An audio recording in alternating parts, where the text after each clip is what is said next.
એટલે કે તું એને તારા જે પુણ્ય છે ને એ આપ એટલે ને એમાં રાહત મેં કીધું એવું થાય ને થાય. દાખલા તરીકે તમે એના માટે એકટાણું કરો કે આ એકટાણું એને આપીશ અથવા આ માળા હું કરું એ એને આપીશ.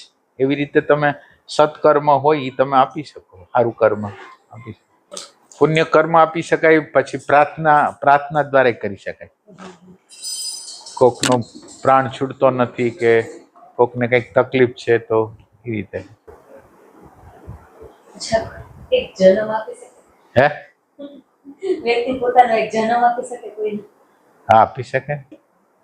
એટલે પછી ક્યાં કોકને કંઈક જોઉં દુઃખી જોઉં કે કંઈક હેરાન જોઉં તો હું એમ કહું કે ભગવાન આને મારો એક જન્મ દે દેજો. એને જન્મ વધારે દો તો એ તો બિચારો વધારે હેરાન થાય ને. એટલે એવી સમજ નથી. એવી નથી. એટલે મને એમ થાય કે સારું કે એને પીડા નથી, મારો એક જન્મ એને દઈ દે. ઓલો બિચારો હેરાન થઈ જાય. સંકલ્પની શક્તિ આપણી અંદર જેટલી હોય ને એ પ્રમાણે કરી શકીએ. ઘણી વાર એ નિમિત્તે કોક માંદું હોય કે એ નિમિત્તે દાન કરી નાખે ને આ કરી નાખે ને ખબર છે કરતા હોય છે. એ બધી વસ્તુ સાચી છે. હા. એટલે ઓમ એની અંદર સંકલ્પ છે એ કામ કરે. સંકલ્પ છે, માનો કે તમે દાન કરો છો, તમને સંકલ્પની અંદર વિકલ્પ ના આવ્યો ને તો તમારું કામ થઈ જાય. એટલે આ બધા વિકલ્પ ન થાય એના માટેની એક વ્યવસ્થા હતી. માનો કે તમે આમ કરો છો એટલે હવે આમ થવાનું જ, એટલે તમને વિકલ્પ ન આવે કે હવે નહીં થાય એમ. એટલે એનું સાયન્સ એ ટાઈપનું છે એમ. મારા પપ્પાને હું લઈને ગયો આંખ માટે, તો બહાર ટ્રાફિક હતો એટલે બેઠા હતા વેટિંગ. પછી અંદર વારો આવ્યો એટલે અંદર ગયા. ભાઈની બુકનું નામ વાંચ્યું અને મેં કીધું ફ્રી બેઠો છું તો અનુસંધાન કરવાની કોશિશ કરો. એટલે હું આમ એકદમ ફોકસ કર્યું અને મેં કીધું એની સાથે અનુસંધાન કરવું. લગભગ 15-20 મિનિટ સતત એમ એકાગ્રતા રહીને અનુસંધાન કર્યું. પછી મેં કીધું મેં એવું કે બાબા કંઈક સંકેત આપો એમ અનુસંધાન છે કે નહીં. તો ભાઈ થોડીક વારમાં આખું માથાકૂટ થઈ ગઈ. માથાકૂટ થઈ ગઈ. મારા પપ્પાનો વારો આવ્યો ને અને હું ભાઈ ફૂલ ફોકસમાં હતો અને એકદમ આમ ગહેરી રીતે એની યાર જોડાઈ ગઈ. અને મેં કીધું કાંઈક સંકેત મળે. તો મારા પપ્પાનો વારો આવ્યો ને તો એ ડૉક્ટર સાહેબને કીધું હશે કે આટલી બધી વાર હોય કે આમ થયું આમ. તો ડૉક્ટર કહી દીધું કે જાઓ તમારું કામ નથી કરવું.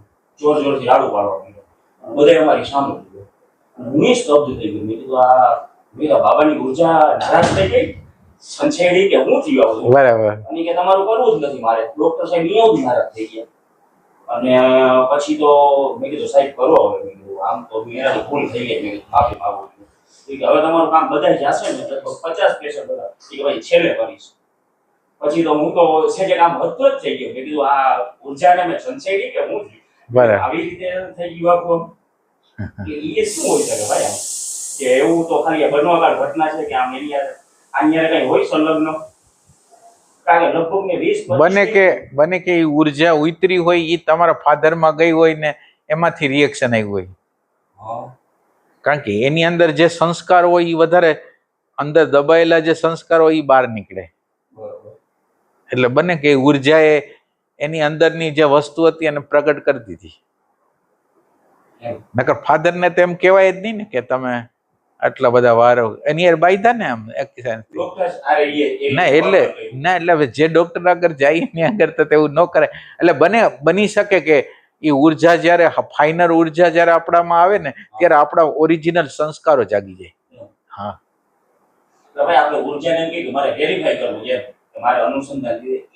એટલે ઓમ વેરિફિકેશન કહેવાય. આ તો વેરિફિકેશન એમ કે હાયરની ઉર્જા તમે ઉતારી હતી એને લીધે તો એનો સંસ્કાર બહાર નીકળો એમ.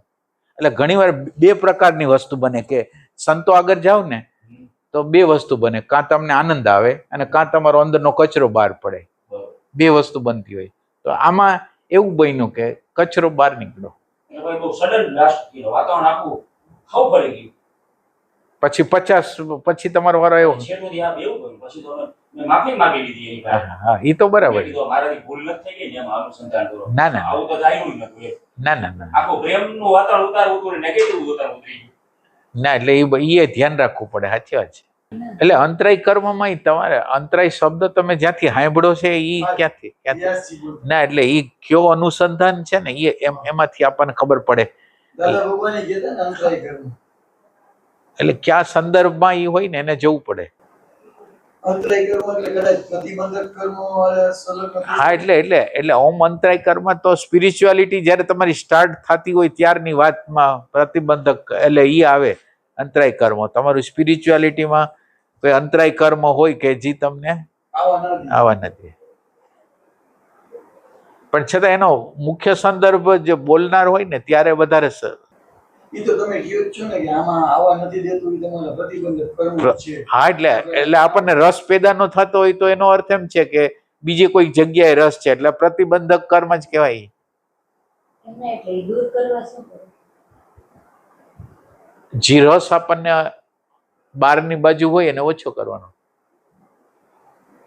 બાર બાજુ જે ઇન્ટરેસ્ટ હોય એને ઓછો કરી તો અંદર આપણે વધારે જઈ શકીએ.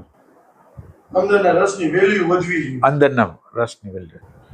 અને એક વસ્તુ યાદ રાખવાની, કોઈ સંતો માનો કે વ્યાસજીએ કીધું છે કે બીજા કોઈ કીધું છે, તમે એમ એટલે વ્યાસજી તો એવું હતું કે ગમે એને સંત કહેતા એમ એવું નહીં કે એની અંદર એક પોઝિટિવ વસ્તુ હતી વ્યાસજીની અંદર.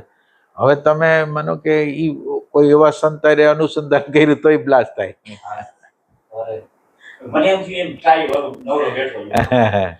ના એટલે હંમેશા એક વસ્તુ યાદ રાખવાનું, તમને એમ લાગે ને કે આ હાયર છે તો જ કરવી. ના એટલે આ એક પોઈન્ટ યાદ ના એટલે પોઈન્ટ યાદ રાખવાનો કે તમે જેને સંત માનતા હોય ઓમ બહારથી એવું લાગતું હોય પણ અંદરથી ન હોય તો એના જે અંદરના સંસ્કાર હોય ને એ તમારા ઉપર હાવી થાય. એટલે કોઈ પણ સંતારે અનુસંધાન કરતા પહેલા બહુ વિચાર કરી લેવો પછી જ કરવું. આપણે એના પ્રભાવમાં આવી ગયા હોય તોય ન થાય. સોશિયલ હોય. સોશિયલ એકર તો હું મારી અંદર શાંતિ આનંદ આવવો જોઈએ મને ત્યારે ફીલ. હા કારણ કે હું ભાઈ તમને ખાલી જોઉં છું તો મને આમ તરત જ થઈ જાય છે. બરાબર ભાઈ છે એની ખુરશી આમ જોઉં તો આમ તરત બરાબર. મેં કીધું આમાં આખી આવી રીતે બની એટલે હું કદાચ ના એટલે એ ધ્યાન રાખવાનું આ બધી વસ્તુ. પછી છેલ્લે હરખી રીતે કર્યું ને પછી પછી ભાઈ માફી માંગી લીધી. ના એટલે છેલ્લે તમારો વારો આવ્યો ત્યારની વાત હા પછી તો કરી લીધું. એમ પછી તો ભાઈ મને થઈ ગયું ભાઈ સિવાય કોઈ યાર અનુસંધાન જ ન કરવું હવે. હવે નવા કોઈ સંતાન ન હોય. ના એટલે જ્યાં લગીને તમને આંતરિક રીતે ખબર ન હોય ને કે આ છે, પછી તમને ભલે બહારથી લોકો બધા એના વખાણ કરતા હોય પણ એ બધું બરાબર નથી એમ.